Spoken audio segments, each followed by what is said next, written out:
Now see, there's that tall wall, and you remember where we taped that. There's the tape line down there. Right down there, and then we got a 12-foot piece coming out this way.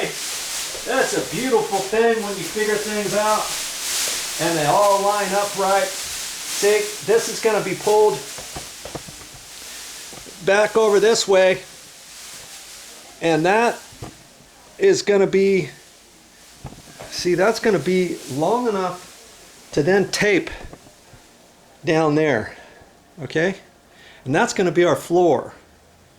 Okay, but before I do that, I've got to move this couch again, because I've got to get up there and get this ceiling fan down. So that's like one of my last things to do. Get that ceiling fan down so I can push the couch out of the way, get the ceiling fan down. Then I'm going to put the couch right in the middle of this room. That way I can work all the way around the perimeter, and I'll cut a slit in this plastic, being careful not to hit the leather couch or whatever. Okay, or I might tear it or do something so that I can push it over that, and then make sure I get everything down attached to the floor. All right, we're just about ready to start removing some nasty popcorn ceilings. Ooh, it feels eerie in here. I don't have my construction light on, so you're just gonna have to bear with me. Okay, I got the ceiling fan down, and I'm all plasticed in. I split the plastic over the top of this, taped it down along the sides of the couch, and I've got enough plastic, see? All down there on the ground. I taped it all. And if I want to go out on the lanai to get some fresh air or something, I can rip this plastic down a little bit. And see, to go into the kitchen, so I gotta think strategic, because I'm gonna have this plastic up for probably 3 days. I'm gonna have it up probably for about 3 days. So I've got a little slit here to go into the kitchen. And then see here, I've got a piece that draped over, and then I cut a slit in here so I can get right down through here into the other room. And this plastic over here was just 9-foot plastic. I'm trying to hold the camera with one hand and squeeze through here with my nail bag. And see, here's this front area. Now this light fixture, I think I'm going to leave the light fixture up, and I can be careful around it when I spray the water up there. And then after I get ready to take all the plastic down or something, I'll get back up there and take that down, clean up underneath there. The other thought was, you can take it down now if you got plenty of light in your room, but I'm doing this at night. I could bring my construction light in here, but then it's going to heat up in this little plastic room, isn't it? Okay, now this, because my plastic is 9 feet and there's not much wind in here. See, if there was wind, this stuff could be blowing all over the place, but because I've got the kraft paper down here, I'm just going to leave this plastic dangle like this. Then I can lift it up and walk into the other room. You know, when I need a drink of water or whatever, go through here and voila, I'm out into the other room. Man, I'm just about ready to start taking this popcorn ceiling down. It's getting, I don't know, 5 o'clock or so. And I think I'm going to go get something to eat, and then I'm going to come back and have at it. Oh, that's right. You know what I can do too? I can cut a couple pieces of kraft paper and just run it right down here, a 3-foot piece, you know, all the way down here. That'll kind of keep that plastic down, and plus it'll prevent this plastic from ripping as much when I'm walking on it and stuff like that. I could put a little strip right in here. I can put one over here, move this ladder, and put a little piece down in there. I think I'm going to do that. It helps because this plastic is pretty thin. It's going to be down for at least 3 days. The last thing I want is for the plastic to start ripping as I'm moving the ladder around and all of that. You know what I mean? Protect your flooring, especially if you have carpet down or floor tile, hardwood floors, whatever. You want to protect that as best you can.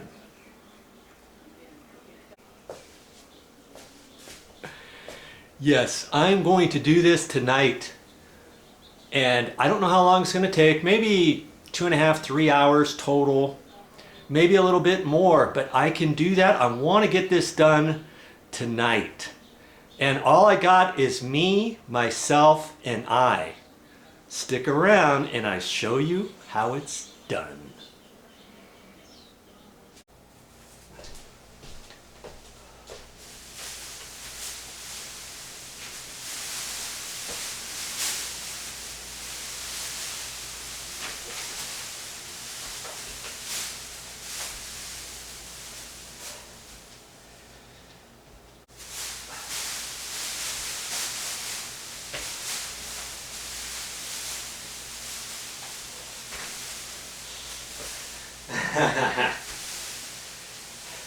Yes, I got that front entrance already done.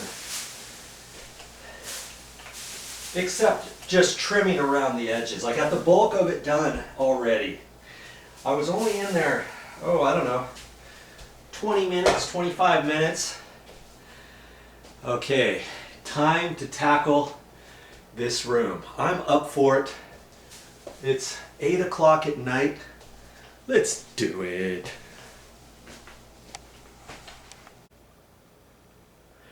I'm glad I put that kraft paper down there.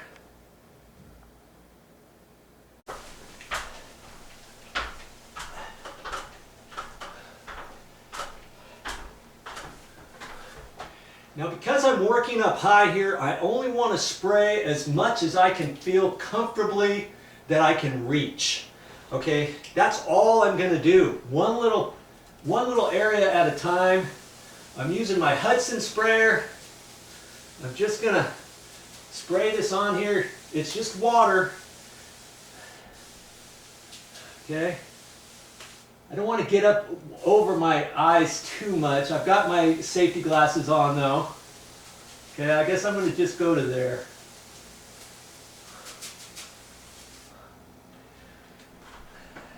Don't overdo the saturation, and I'm only going to leave that water up there for maybe a minute or less, okay?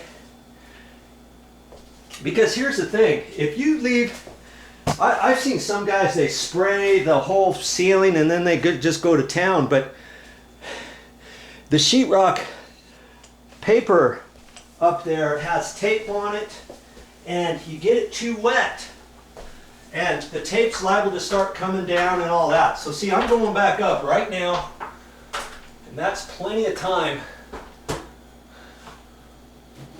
for it to be up there. And I'm using a 10-inch broad knife, and I don't have to scrape 10 inches off at a time. I could still use the whole handle. It's kind of heavy.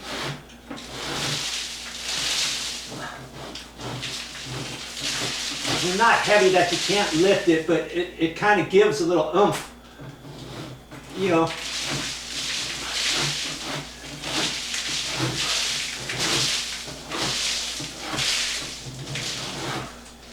And I'm just going to take my time. I don't have to speed.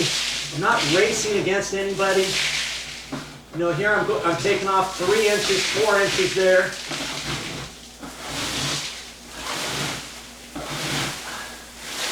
Well, I guess I'm going to have to get up here even higher. Okay.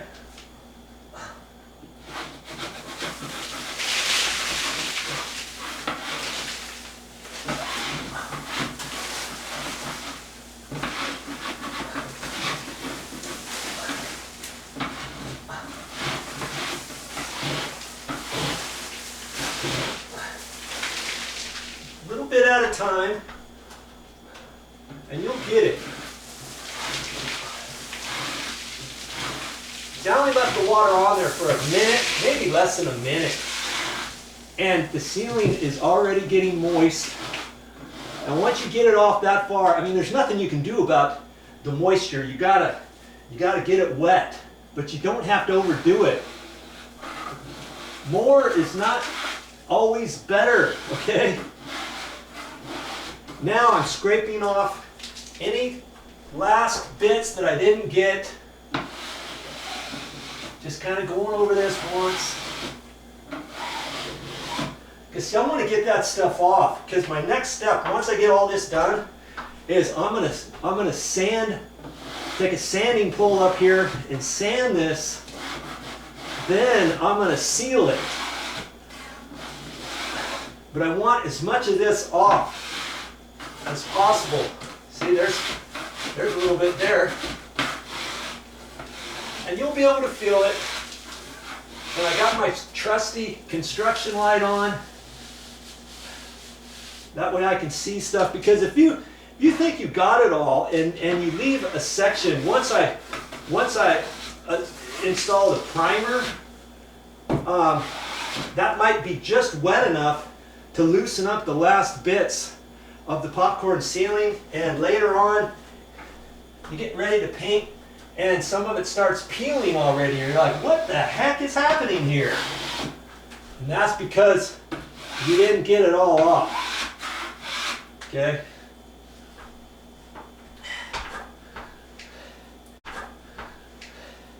Now I'm going to continue going for the rest of the ceiling, but you know, when I get done with it, then I'm going to come back. I've got a 1-inch putty knife. I could do it now, but I want to get the bulk of it down, and then I can go around and do this at the end. Okay, I'll clean up the edges with the 1-inch and get off any little bits of popcorn ceiling that are on the wall section, because sometimes it'll stick down a 1/4 inch, maybe even a 1/2 inch. That's why I held the tape down for far enough. Okay, once you get it that far, you can kind of scrape on it.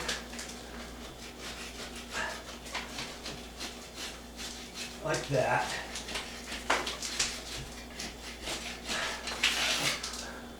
I just don't want to do all that now because I'm already hot and sweaty and it's muggy up there. And see, I can do that after this starts drying. I can finish up and do that as I'm resting or something, you know. Okay, so I'm going to just do one more section. I'm going to figure out where I need to go next with my ladder strategically. Move around the room as you go.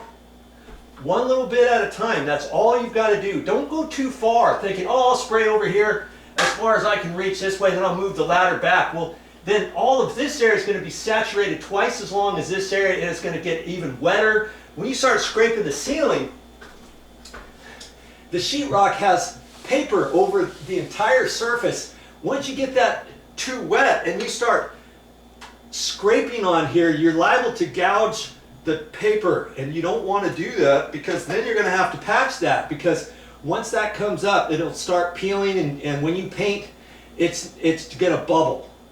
Okay, the paper is going to bubble. That's just what happens. That's why you only want to do a little bit at a time. Even if you got a helper, one little bit at a time, one little bit at a time. And you know, before you know it, you get into a little routine, get some music on, and all of a sudden, you'll be done.